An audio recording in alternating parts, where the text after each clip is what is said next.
Hoy vamos a analizar una clase que han estado pidiendo bastante. Después de contratos, fiscal y amparo, pues ha sido de las más solicitadas. Entonces ya por fin les traemos la clase de Derecho Penal.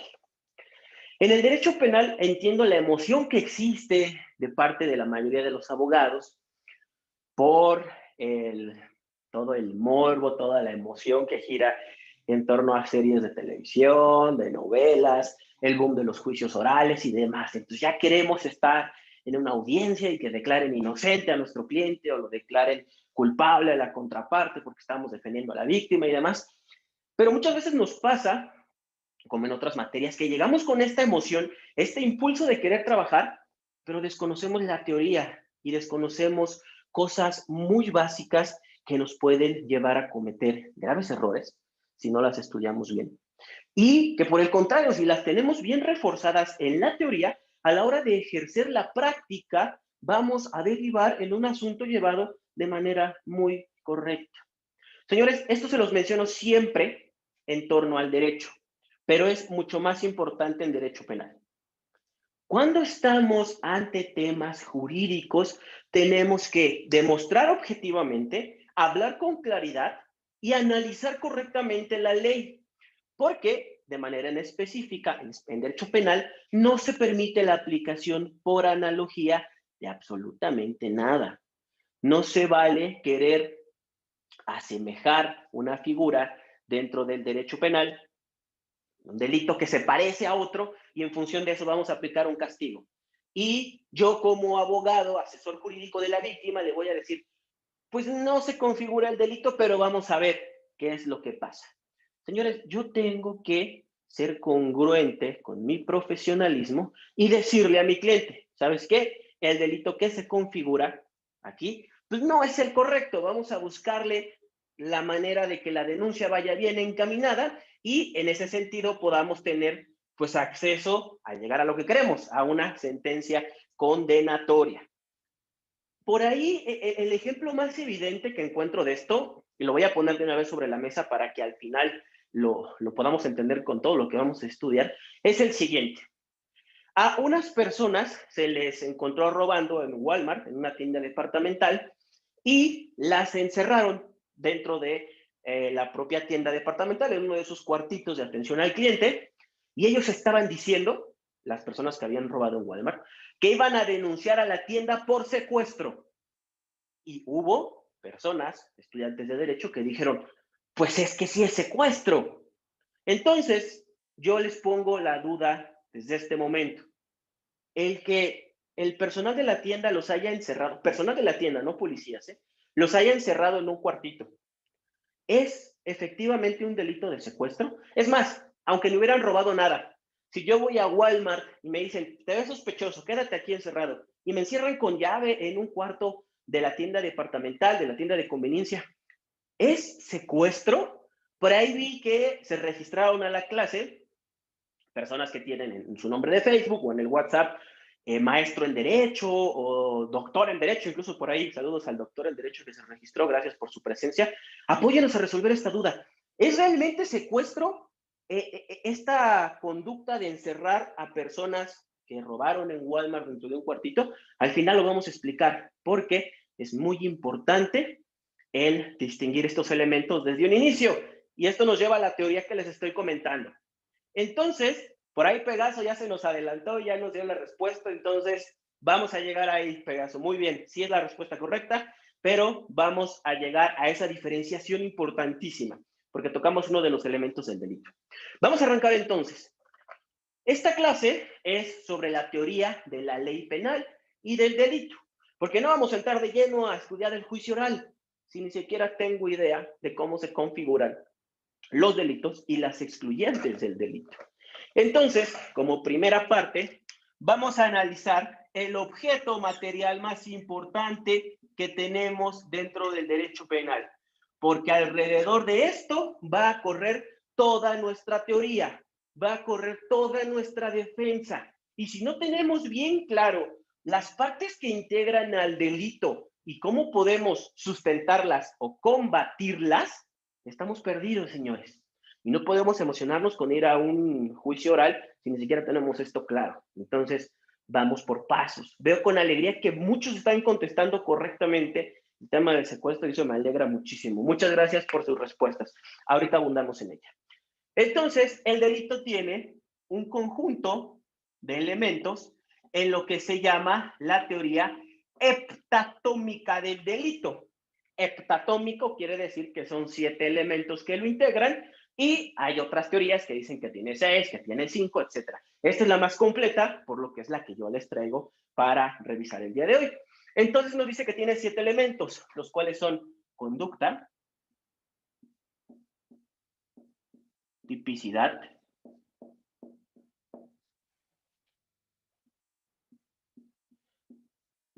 antijuridicidad.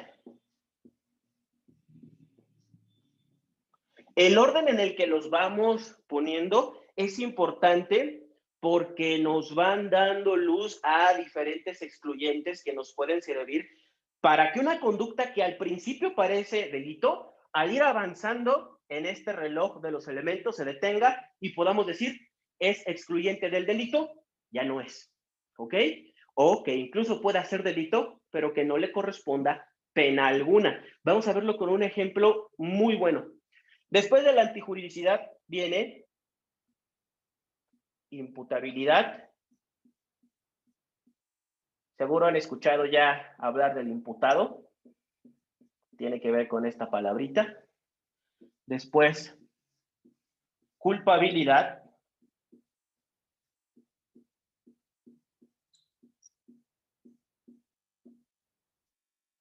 Después, punibilidad.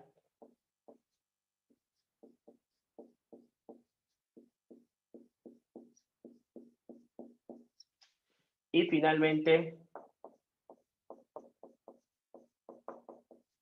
elementos objetivos de punibilidad. Esto es lo que debimos haber analizado dentro de nuestra clase de teoría de la ley penal y del delito, los 7 elementos que lo integran. ¿Por qué? Porque si yo entiendo esos 7 elementos y sus aspectos negativos, voy a poder configurar correctamente o desvirtuar de manera correcta un delito. Entonces, para comenzar, ya quedaron claros los 7, vamos ahora a hablar de cada uno. Ustedes saben que el primer elemento que hay que analizar al momento de buscar la comisión de un delito es una conducta. ¿Qué es la conducta dentro de la doctrina y dentro de nuestro código penal, en este caso de la Ciudad de México? Un comportamiento humano. ¿Es voluntario o es involuntario? ¿Y es activo o es negativo? Pero siempre produce un resultado. Vamos a desmenuzar esta definición. Es un comportamiento humano que puede ser voluntario o involuntario. Vamos a abundar un poquito más en esto. Pero el hecho de que yo salga a manejar mi automóvil y atropelle a un peatón, yo no quería atropellar al peatón.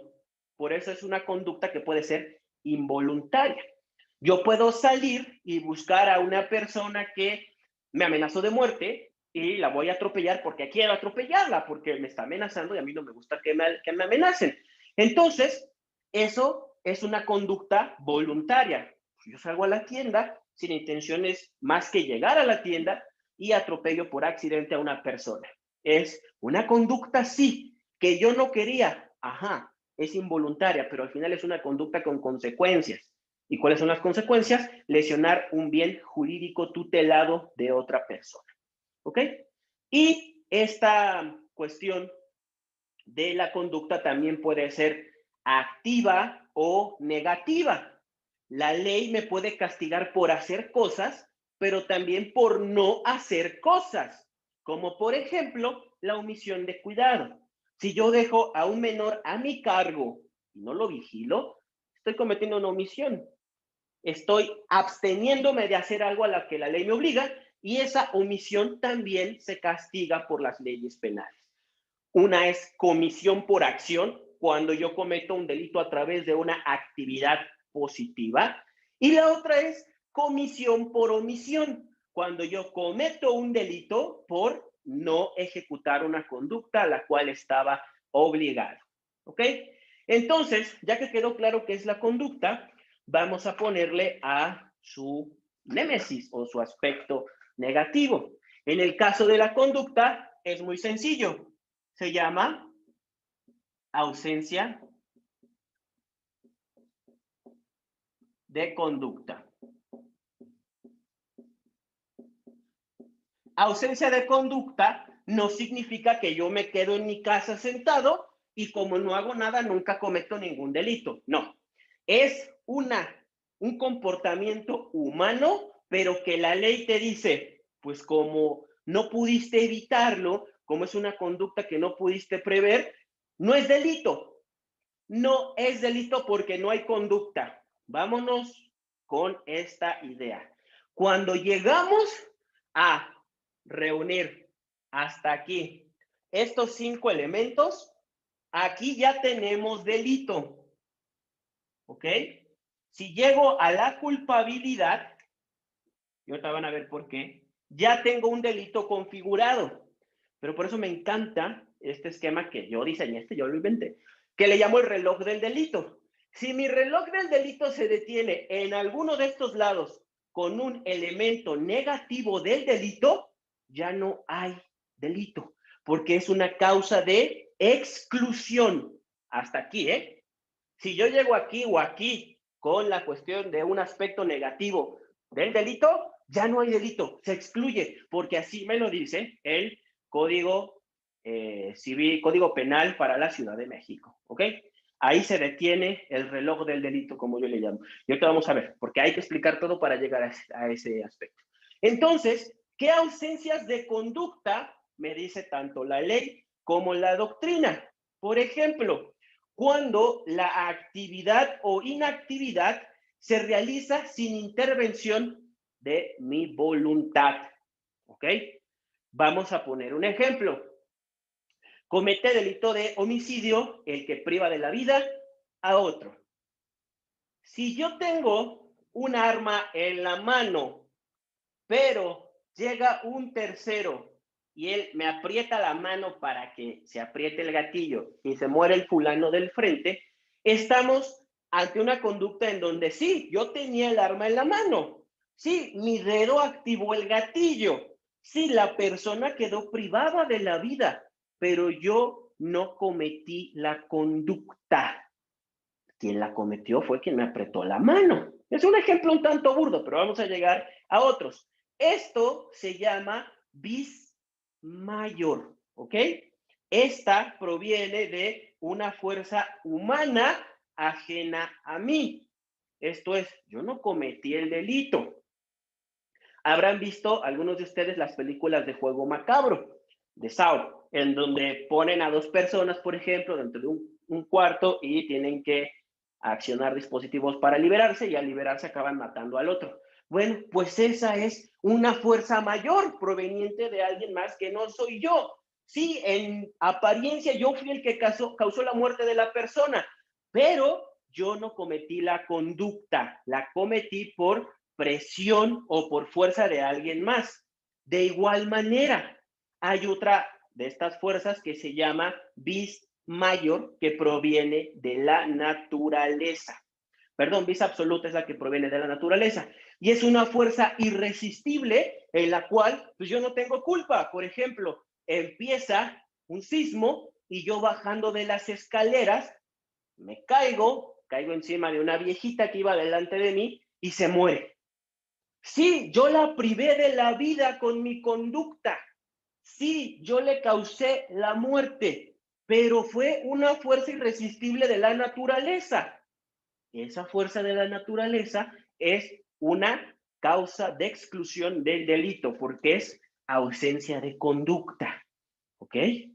Entonces, siempre y cuando la conducta se realice por cuestiones ajenas a mí, como una fuerza humana que me están aplicando, una fuerza de la naturaleza, entonces estaremos ante una ausencia de conducta y por lo tanto no cometí delito. ¿Ok? Otras de las causas que se pueden prever según los doctrinarios es el sonambulismo, el sueño, la hipnosis y los actos reflejos. Supongamos que una persona tiene la cuestión de que se levanta en las noches y camina y hace cosas como si estuviera despierto.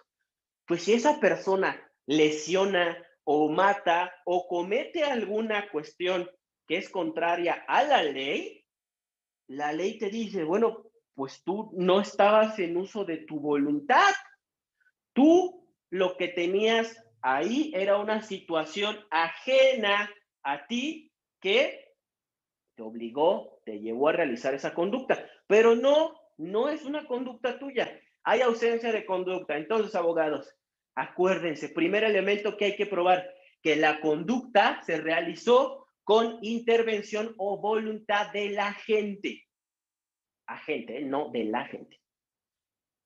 Cuando hay ausencia de conducta, fuerza mayor de la naturaleza, de una persona, fuerza absoluta, vis mayor y vis absoluta, cuando proviene de la naturaleza, sonambulismo, sueño o hipnosis. También los actos reflejos, pero por ahí no encuentro un ejemplo claro que dar respecto a actos reflejos, ¿vale? Y otra vez, si hay conducta, seguimos en el reloj del delito. Si ya caí en ausencia porque lo que hice estuvo mientras yo estaba sonámbulo o lo hice porque estaba temblando, fue un accidente que se dio porque estaba temblando, si alguien más fue el que me obligó mediante el uso de la fuerza a realizar esa conducta, no hay conducta, ¿vale?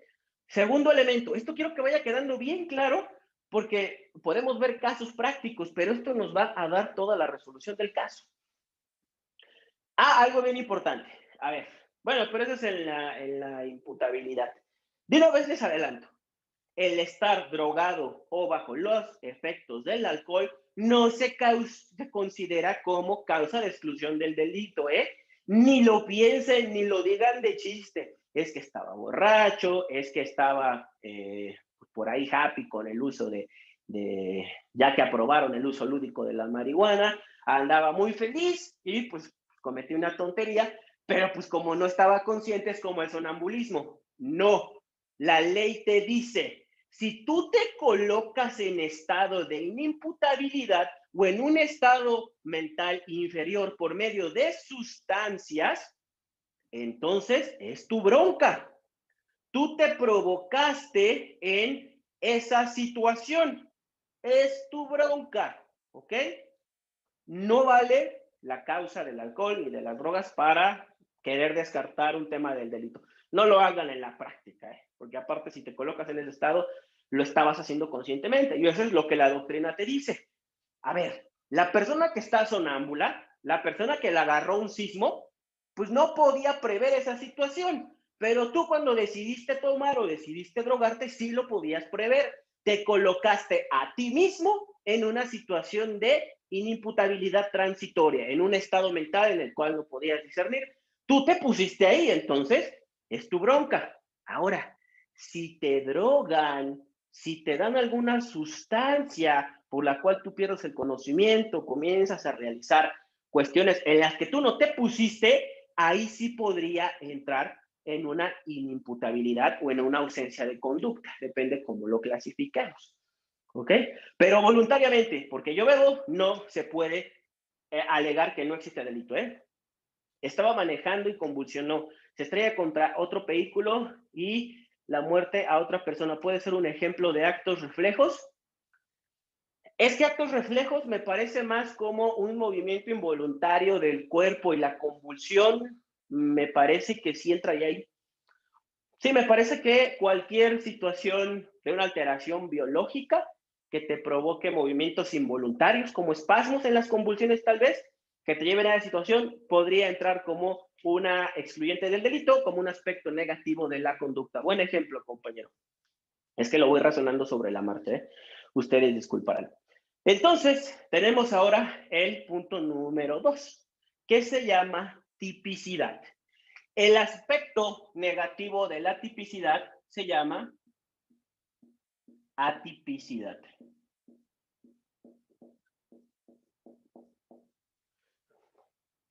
La atipicidad significa que, bueno, más bien la tipicidad significa que la conducta, los hechos, se adecúan perfectamente a la letra de lo que dice el tipo penal. La tipicidad es, tú estás diciendo que cometiste homicidio. ¿Qué te pide el homicidio? Privar de la vida a otro.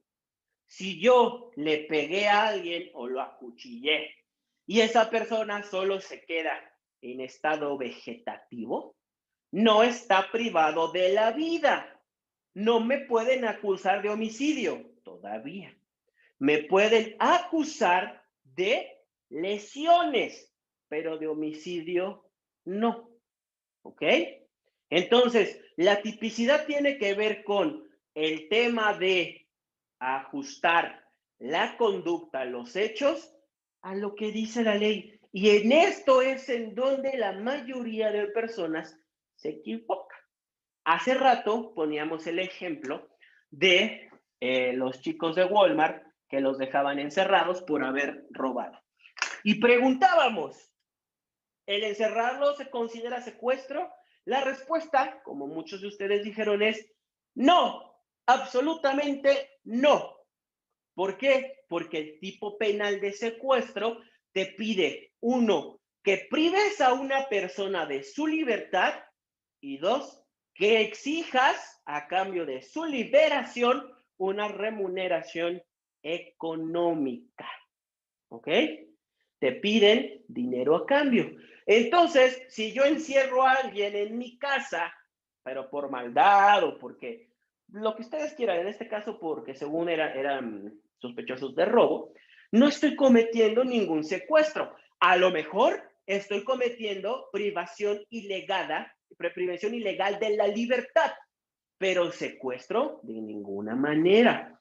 Entonces, en esos detallitos de leer bien el tipo penal, se encuentra la clave para sustentar bien una imputación, una acusación. Y nuestra chamba, como abogados que van a apoyar en la denuncia de un delito, es que el cliente me diga bien los hechos y yo redactarlos para poder encaminar al Ministerio Público al delito que le quiero imputar. También el MP es quien determina el delito y es quien hace la formulación de imputación y demás, y el que le dice al juez, mira, estos son los delitos por estos hechos, pero es mi chamba redactar en esa denuncia o en esa querella de manera precisa la cuestión de los hechos adecuados a la defensa que quiero entablar, ¿ok? ¿No podría ser tentativa de homicidio? Depende. La tentativa significa que yo tengo la intención de matarlo, pero por cuestiones ajenas a mi voluntad no se consuma el delito. A lo mejor lo estaba acuchillando y llegaron a detenerme los policías y yo lo quería matar. Tentativa de homicidio.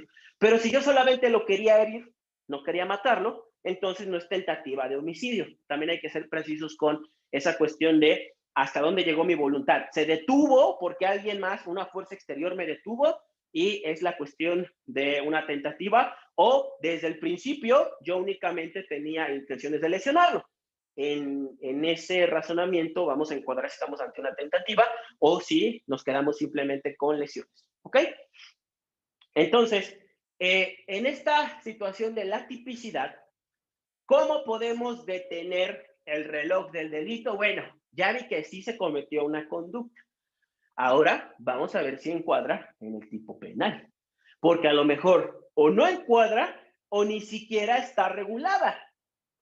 Por ejemplo, por ahí estaba controversial el tema de que el decirle groserías a una persona, perjurios o injurias, algo así era delito. No es cierto.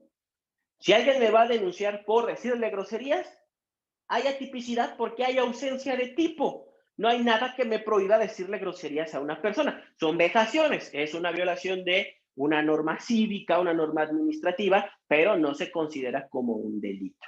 Entonces, a la hora de que yo redacte los hechos sustentando la posible comisión de un delito, ahí sí vamos a tener una defensa efectiva y vamos a llevar al MP de la manita a donde queremos llevarlos. ¿Ok? Siguiente elemento positivo del delito es la antijuridicidad. La antijuridicidad es, en términos sencillos, lo que es contrario al derecho. En el ámbito penal es lo contrario a los bienes jurídicos tutelados. En el momento en que yo ocasiono daño a un bien jurídico tutelado, estoy cayendo en una antijuridicidad, antijurídico, contrario a las normas jurídicas y en este caso de las normas penales. Y yo voy a tener como elemento negativo de la antijuridicidad algo que se llama causas de justificación.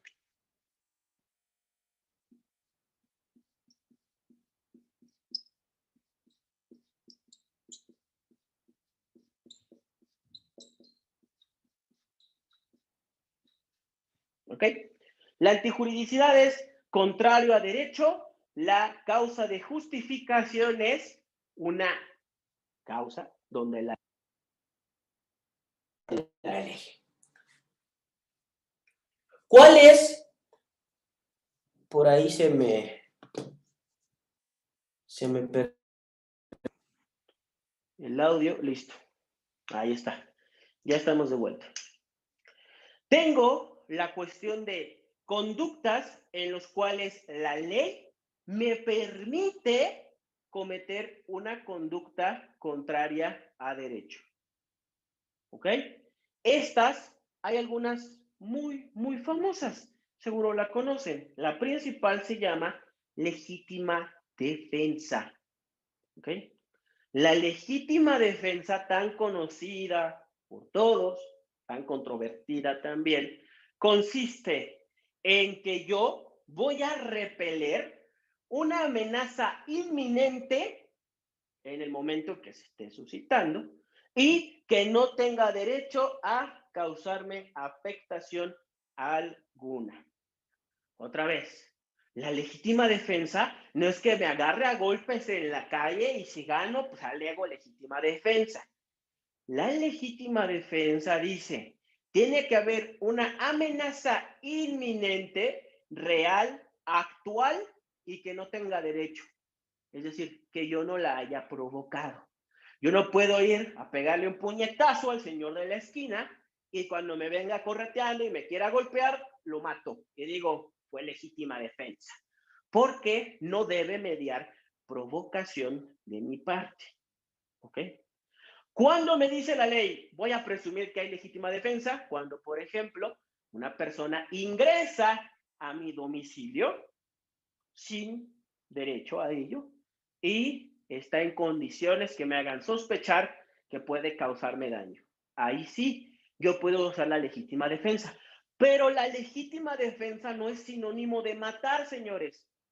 Repeler agresión y debe de ser proporcional. Para repeler una agresión de una persona que viene desarmada, a lo mejor lo primero que yo podría hacer es enfrentarlo desarmados los dos. Para enfrentar a alguien que trae un arma, a lo mejor tendría que sacar un arma. Suena ridículo, sí, que tengo que esperar a ver si me saca la pistola el delincuente, pero la ley es clara. Yo no me puedo pasar el exceso en la legítima defensa disparándole a lo mejor a una persona que sí me quería robar, pero que no traía armas. Porque la ley me dice, a ver, le disparaste por la espalda, 1, eran 3, tú, tu cuñado y tu tío. Y el cuate que los quería asaltar estaba desarmado y le disparaste por la espalda porque se metió a tu jardín. Entonces, eso no es legítima defensa, es exceso en legítima defensa u otra figura análoga. Pero la legítima defensa es, hay una amenaza inminente, la voy a repeler, la voy a rechazar. ¿Cómo? Con medios proporcionales. Si alguien me quiere atacar a golpes, pues ni modo, tiene que ser en igualdad de circunstancias. No puedo responder de una manera desproporcional porque ahí sí la ley no me protege. Lamentablemente así, ya sé que muchos están en desacuerdo porque, oye, ¿cómo voy a esperar a ver qué trae el ladrón? Y déjale pregunto Si trae balas, si es una pistola de verdad, para eso hay otra causa de excluyente del delito, si la pistola no es de verdad. Pero la legítima defensa tienen que saberlo desde ahora. Repeler una amenaza inminente, actual, que no tenga derecho, que no medie provocación y que se haga de manera proporcional. ¿Ok? Entonces, esa es una causa de justificación, la legítima defensa, siempre y cuando sigamos esas reglas. Lamentablemente, así es. No podemos actuar de manera impulsiva ni descuidada. Otra de las causas es el estado de necesidad. Por ejemplo, en el caso de que estén golpeando a una persona en la calle y yo intervengo, porque ya lo están casi matando, y lo intervengo y lesiono a la persona que lo quería matar, es un estado de necesidad porque yo estoy protegiendo un bien jurídico tutelado que es la vida y estoy sacrificando un bien jurídico tutelado de menor jerarquía, que es la integridad corporal. Lesiono a fulanito para salvarle la vida a sultanito, ¿ok? Entonces, yo puedo válidamente intervenir por salvar un bien jurídico de mayor valor con el sacrificio de uno de menor valor. Y aquí, ¿cómo es que no tenga derecho? Dice Santiago, que yo no haya provocado la agresión, Santiago, que esa agresión sea sin derecho. Por ejemplo, si los que te están jaloneando y forcejeando son policías, ellos sí tienen derecho de hacerlo. Esa es una agresión con derecho, porque tienen el monopolio exclusivo del uso de la fuerza del Estado. Entonces, una agresión sin derecho real inminente se refiere a eso, ¿vale? Entonces, vamos a poner esto con un ejemplo bien gracioso, porque todos los vi compartiendo memes. El ratero de la combi se subió a asaltarlos, a quitarles su celular, y entre 6 lo agarraron a golpes y lo mandaron al hospital. Y todos muertos de risa, que porque, qué bueno que se hizo justicia. Pues, ¿qué creen? Que no es tan gracioso para el derecho penal y que las personas que cayeron en eso cometieron un delito. ¿Por qué? Porque el ladrón estaba atentando contra un bien jurídico tutelado que es la propiedad privada, un teléfono. ¿Y qué le dañaron al ladrón para evitar que se robara ese bien jurídico tutelado? Le afectaron un bien jurídico tutelado de mayor valor que es su integridad corporal. Entonces, ojo, ni yo soy ratero, ni defiendo a los rateros, ni estoy a favor de ellos. Estoy haciendo un análisis legal de la situación. Entonces, ustedes están de acuerdo, no ustedes, los que hicieron los memes, y sí están de acuerdo, en que cuando se trate de un robo, se dañe la integridad física de la persona. Ahí sí está bien atentar contra la vida y la integridad de una persona por un teléfono celular. Pero en otros casos hay que proteger más la propiedad privada que la vida. Hay que proteger más los monumentos y las calles que otros bienes jurídicos tutelados. Sean congruentes. Si somos abogados, hay que buscar esa congruencia entre qué estoy apoyando y qué no estoy apoyando.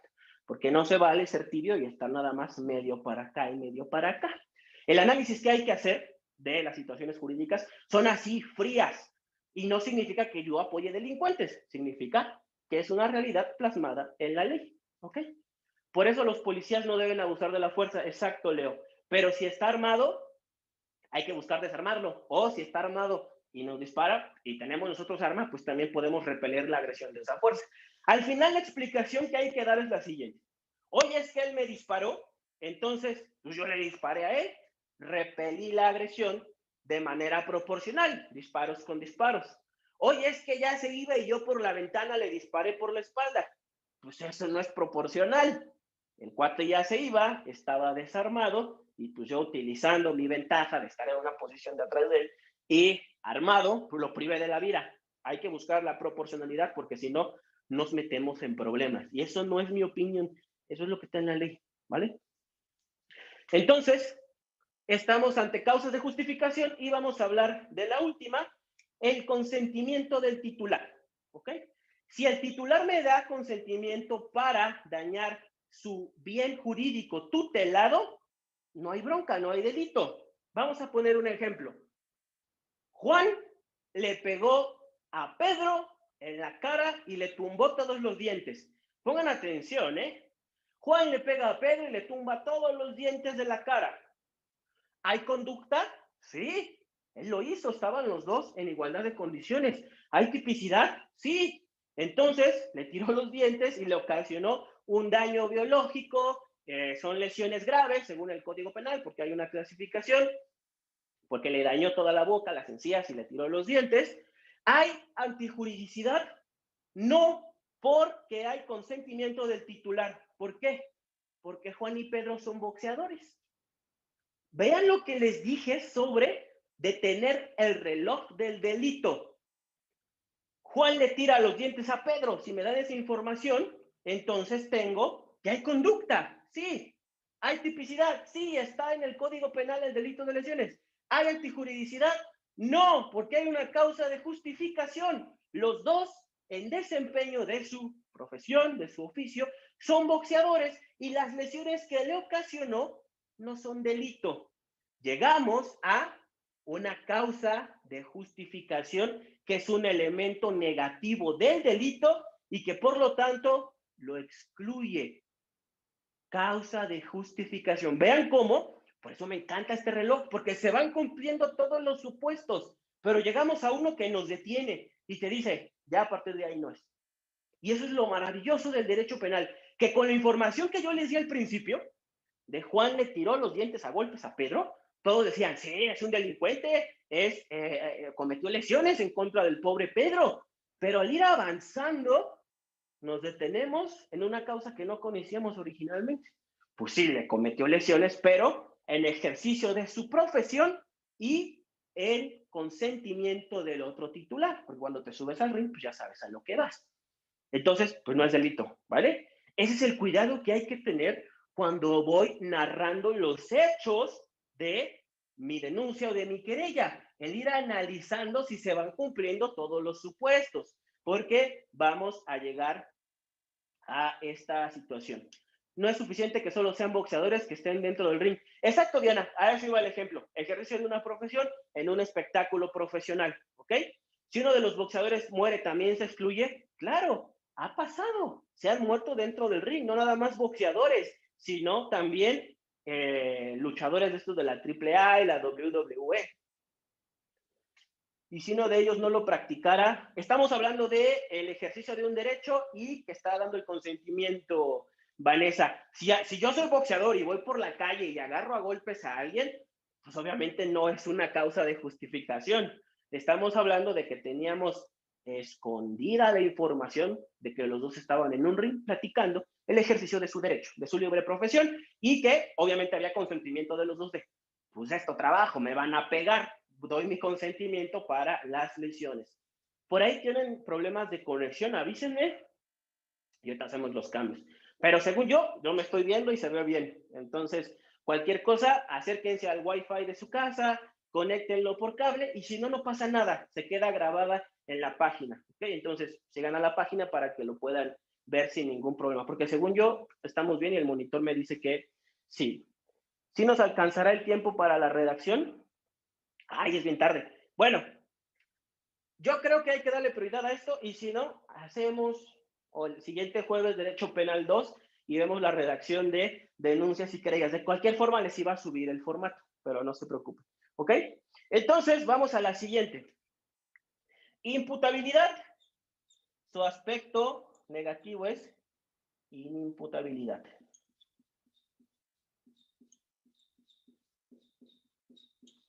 ¿Qué significa imputabilidad? Es la capacidad de entender y de querer en el campo del derecho penal. Quiere decir que tengo salud mental y la coherencia necesaria para actuar al momento de cometer el delito. ¿Ok?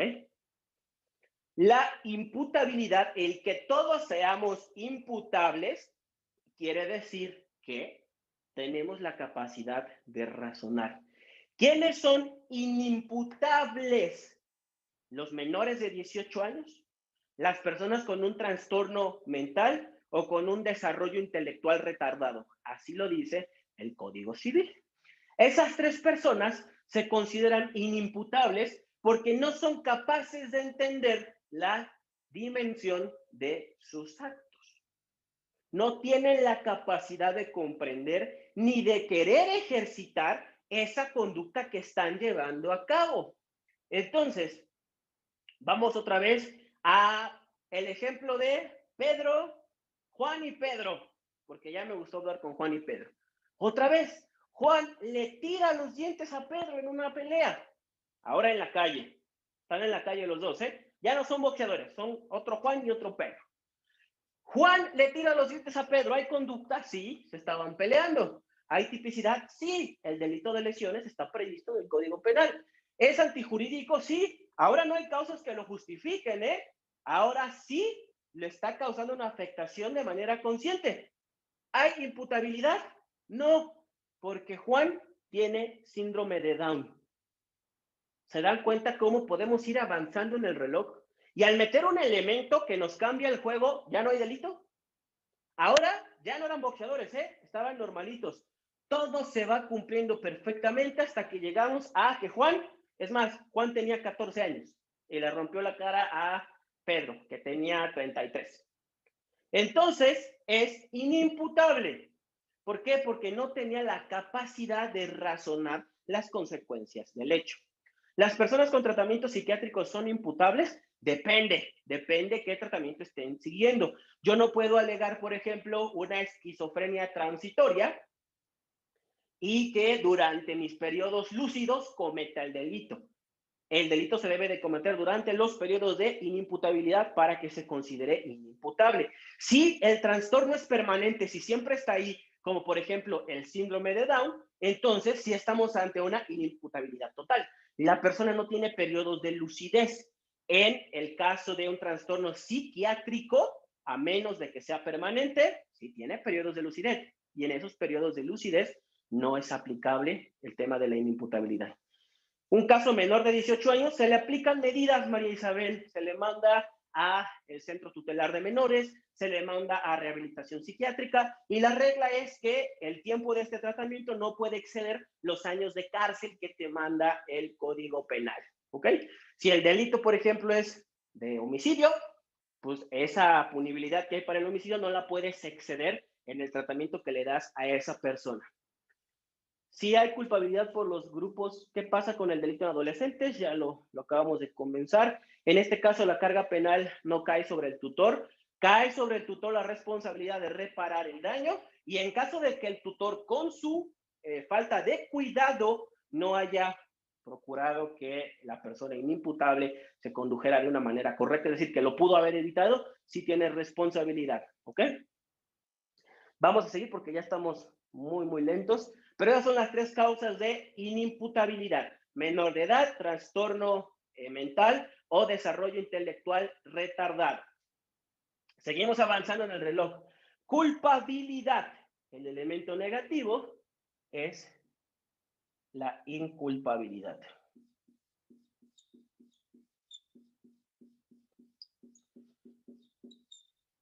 Entonces tenemos una conducta que sí está en el Código Penal, que sí es antijurídica, que sí es contraria a derecho, que sí es imputable la persona que lo cometió porque es mayor de edad, no tiene ningún trastorno mental, y ahora vamos a ver si es culpable o no, como dice Luis Miguel.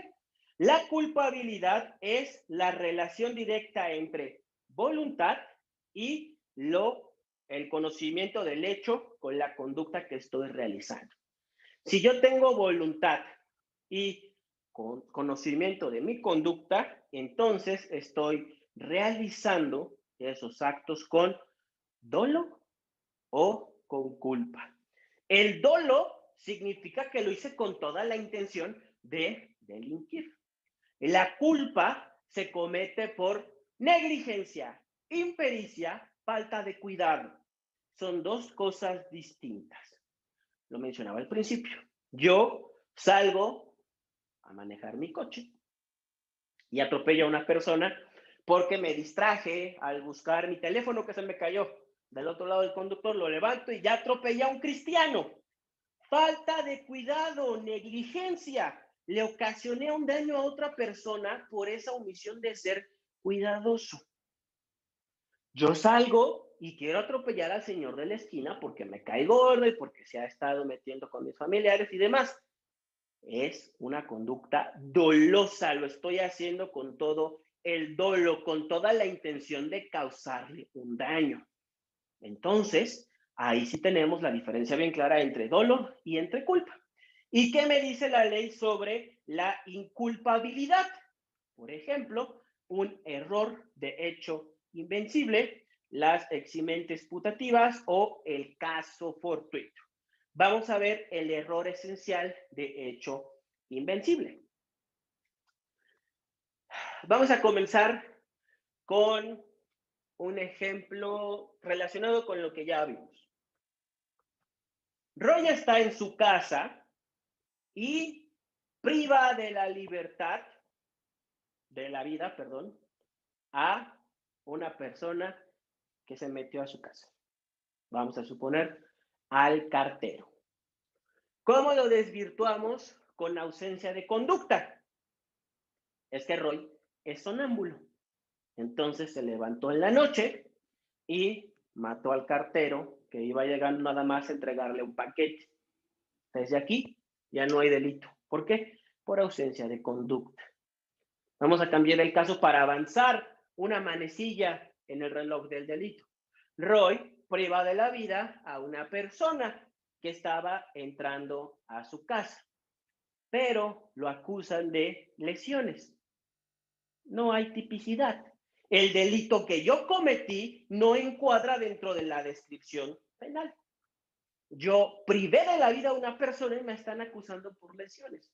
O al revés, yo le disparé a una persona que iba entrando a mi casa y no le ocasioné la muerte, lo dejé en coma y me quieren acusar de homicidio.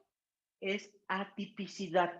Yo no cometí homicidio, yo cometí lesiones. Otra manecilla en el reloj del delito. Roy le dispara y mata a una persona. Hay conducta, sí, hay tipicidad, sí, lo están acusando de homicidio, pero esa persona era un ladrón que quería robar en la casa de Roy y traía un arma y eran dos. El otro salió corriendo. Entonces, como venían en dos y venían armados y estaban de noche en mi casa, entonces hay antijuridicidad. Y ya me salvé, no es delito. Seguimos avanzando. Roy mató a una persona. Conducta, tipicidad, antijuridicidad, imputabilidad. Pero en este caso, Roy se estaba recuperando de una enfermedad que lo afecta mentalmente. No estaba en sus 5 sentidos cuando lo hizo por una enfermedad genética que de momentos le da periodos en los que se le olvida todo. En ese caso, estamos ante una inimputabilidad transitoria.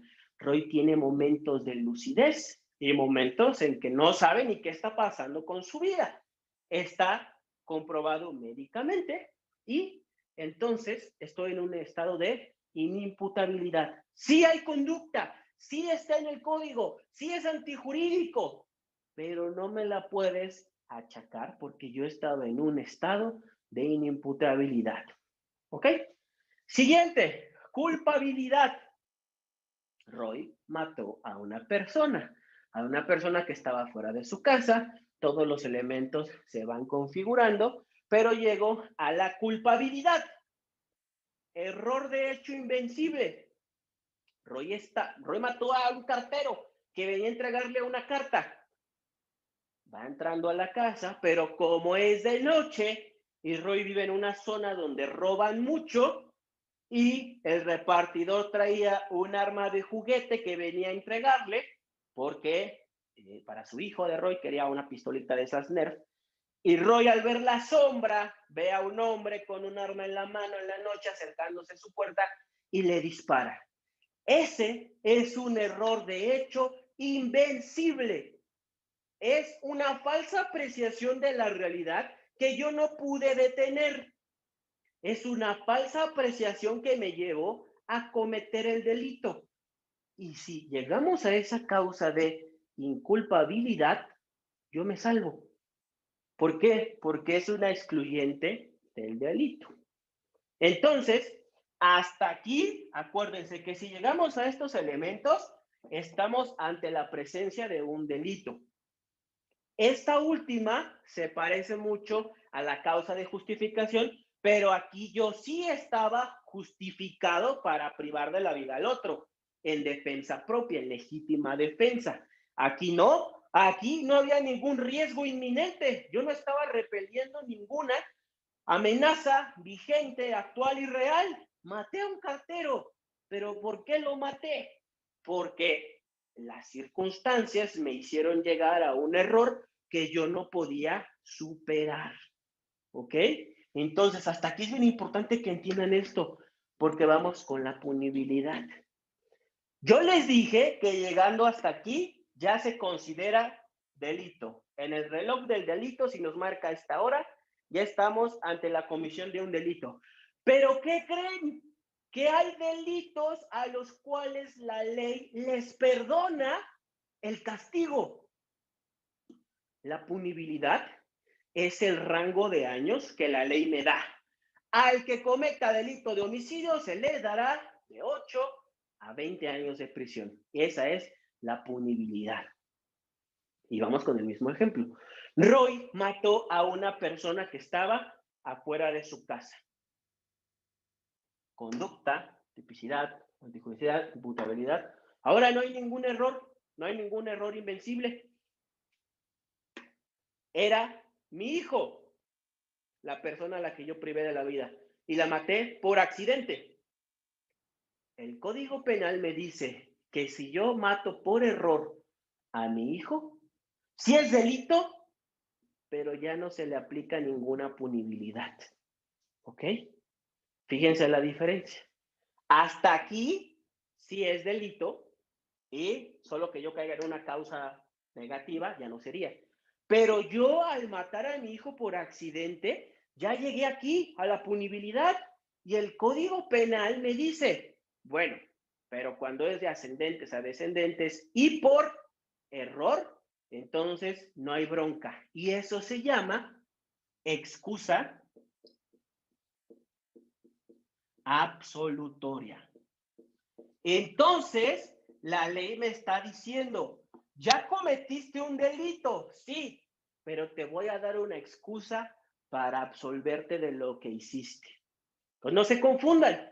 Sí hay delito cuando ya pasamos de aquí con todo positivo, pero aún en estos casos la ley me dice, va, no hay bronca. ¿Y saben cuál es otra excusa absolutoria? El robo famélico. Cuando una persona roba por primera vez alimentos y por necesidad, si está la conducta, si se apoderó de cosa mueble ajena con ánimo de propiedad, si hay tipicidad porque sí está en el Código Penal, si hay antijuricidad porque es contrario a la ley robar, si hay imputabilidad porque era una persona de 43 años, si es culpable porque lo hizo consciente, con dolo, quería robar, entonces ya hay delito, pero el Código Penal me dice, excúsalo. ¿Por qué? Es la primera vez que roba, robó comida y lo hizo por necesidad. Se llama robo famélico, ¿vale? Esa figura. Entonces, el homicidio por culpa a mis familiares y el robo famélico son ejemplos de excusas absolutorias, donde la ley te dice, si es un delito, lo mataste, si robaste, ya superamos esto, ya estamos en esta hora del reloj del delito, pero te voy a dar chance, porque es una excusa para no aplicarte la pena que te corresponda, ¿vale? Fíjese cómo es interesantísima esta cuestión, porque nosotros al analizar un caso tenemos que ver cómo argumentamos correctamente para formular una denuncia o una querella, o si estamos del otro lado, robo famélico, bam, bam, famélico. Si yo estoy de la otra parte defendiendo a la persona acusada de cometer el delito, tengo que buscar con qué aspecto negativo lo chispo. No me puedo sacar cosas de la manga. No puedo venir con argumentos de sentimentalismo. Ahorita hay un caso muy sonado en el cual el abogado defensor está diciendo, es que es periodismo, es que le pedimos a Claudia Sheinbaum que se haga justicia. Eso no es argumentar, eso no es atender a los elementos del delito y una defensa y una teoría del caso adecuada. Si vamos a argumentar una defensa, tiene que ser desde aquí, señores. Y les apuesto que muchos de nosotros no tenemos ni siquiera bien claro cómo aplicar estos elementos, ni siquiera de forma positiva. ¿Por qué? Porque creemos que la emoción de estar en el juzgado ya ante el juez oral ya es suficiente. Señores, si no conozco la teoría del delito, fíjense, nos tardamos 1 hora. Yo estaba echándole media hora para esto y media hora para el resto del temario. Nos tardamos un montón nada más en repasar esto. Entonces, me da gusto que lo estemos aprendiendo tan a detalle porque nos va a servir a futuro, ¿ok? Este tema debe de quedarles tan preciso que les voy a hacer un cuadro en Word y se los voy a subir a la página. Un cuadro comparativo en el cual tengamos nosotros los elementos, sus aspectos negativos y la fundamentación del Código Penal. Hay muchos libros que ya traen un cuadrito parecido a estos. Entonces, si ustedes quieren algún libro de penal, repásenlo por favor, porque veo mucho entusiasmo de parte de muchos de ustedes, muchos colegas, en ser penalistas. Muchas gracias, doctor Alejandro. Todavía no soy doctor, nada más soy licenciado, pero gracias a ti por la asistencia. ¿Vale? ¿A qué se refiere cuando dicen demanda penal? ¿Es correcto el término? No, Luis Fernando, lo platicábamos la clase pasada.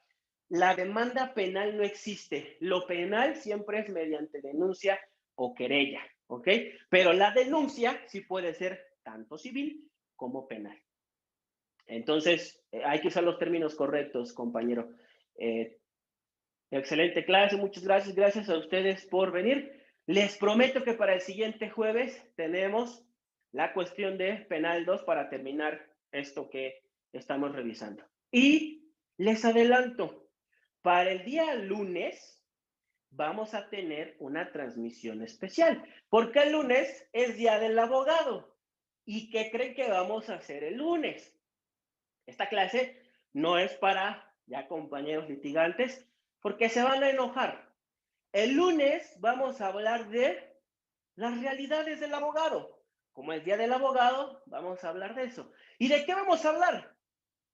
Del cobro de honorarios, de cómo verificar que tu abogado está haciendo bien su chamba, cómo puedo yo como cliente verificar que mi abogado está trabajando.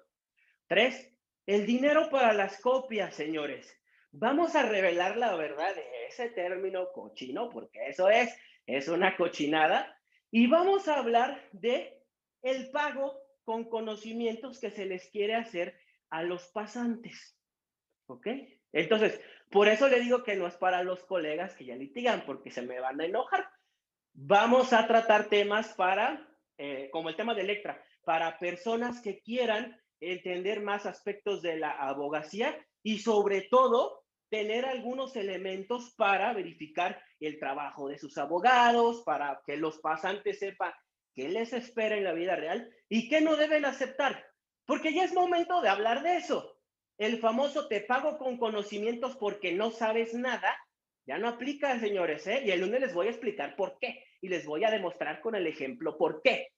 Y les voy a decir qué es el famoso dinero para las copias y qué es el famoso cobro de honorarios en abonos chiquitos. Y les voy a decir cómo estar vigilando que su abogado haga la chamba. Lo más importante. Entonces, para los que no son abogados y están viendo esta situación y tienen contratado a un abogado, vengan el lunes, porque vamos a platicar de todas estas figuras tan graciosas y a veces nefastas que aplican algunos colegas, ¿vale? Los espero el lunes, les voy a subir obviamente la invitación tanto para el Día del Abogado como para Derecho Penal número 2. Entonces, sigan la página, denle like y los abogados que hagan estas cosas de las que estoy hablando, mejor no vengan porque se va a poner feo. Les agradezco su asistencia como siempre y los invito a seguir la página y estar atenta de los contenidos. Nos vemos el siguiente lunes. Cuídense mucho.